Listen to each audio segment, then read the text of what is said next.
In this lesson, we will cover Unit 3, Section 3.2, Perfect Squares, Perfect Cubes, and their roots.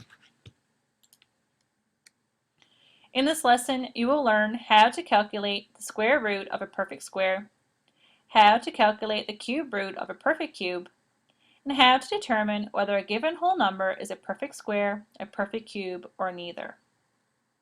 First, let's look at what is a perfect square. Any whole number that can be represented as the area of a square with a whole number side length is a perfect square. If we look at the square that is given, it has an area of 25 square units and a side length of 5 units. If the area is not given and you are given the side length, you can find the area by multiplying the length times the width. The side lengths of a square are equal. Therefore, the area equals 5 times 5, and it equals 25 square units. However, if you need to find the side length, given the area, the process is a little different. In order to find a side length, you will need to square root the total area. We write the square root of 25 equals 5. 25 is a perfect square because 5 times 5 equals 25. 5 multiplied by itself or squared will result in 25 square units. 5 is its square root. There are different strategies to determine the square root of a perfect square. First, prime factorization. If the factors can be grouped in two equivalent sets, the number is a perfect square. So remember, back from our other lesson about prime factorization, we can use a factor tree to break down a number into its prime factors.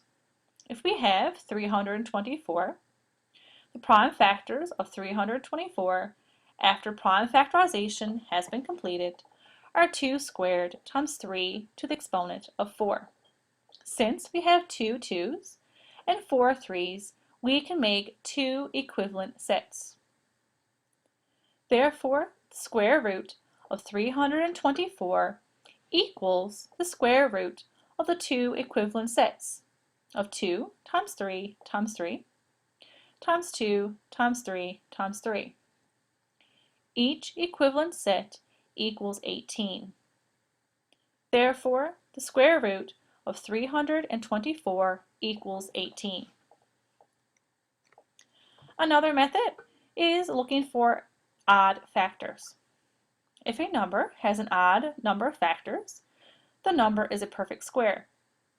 If we look at the factors of 16, they are 1, 2, 4, 8, and 16. There are 5 factors, which is odd, therefore it is a perfect square. A little side note, when factors are listed in order from smallest to greatest, the middle factor is always the square root. What if we don't have a square root and we cannot make 2 equivalent sets? Well, maybe it will be a perfect cube. Any whole number that can be represented as the volume of a cube with a whole number edge length is a perfect cube.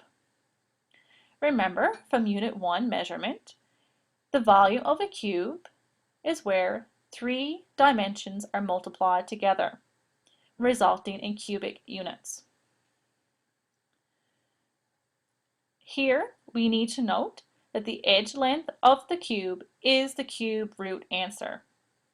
So, if we look at the volume 216 and take the cube root of that, we will get 6, which means that the length, the width, and the height is 6 units. 216 is a perfect cube because 6 times 6 times 6 is equal to 216.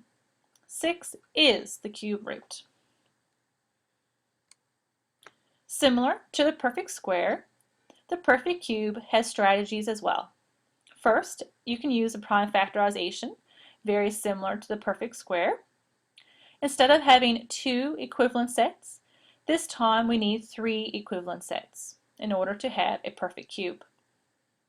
If we look at the prime factors of 216, after prime factorization has been completed, we have the prime factors of 2 to the exponent of 3 times 3 to the exponent of 3.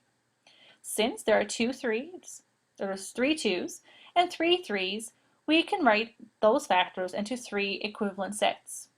Therefore, the cube root of 216 equals those 3 equivalent sets square rooted. Then we have the cube root of 6 times 6 times 6. The cube root of 216 will equal 6. It is important here now to make sure you note that the perfect square is 2 equivalent sets, whereas the perfect cube is 3 equivalent sets. In summary, a perfect square, factors must be written into 2 equivalent sets. Odd number of factors can be a case. The perfect square is an area of a square, and the square root helps us to find the dimension of the side length. A perfect cube, factors must be rewritten into 3 equivalent sets. The perfect cube number is the volume. After we take the cube root, that will give us one of the dimensions. Technology can be very important in this section. You can use your calculators or other types of a technology to check your answers, but make sure that you plug in the cube root and the square root correctly.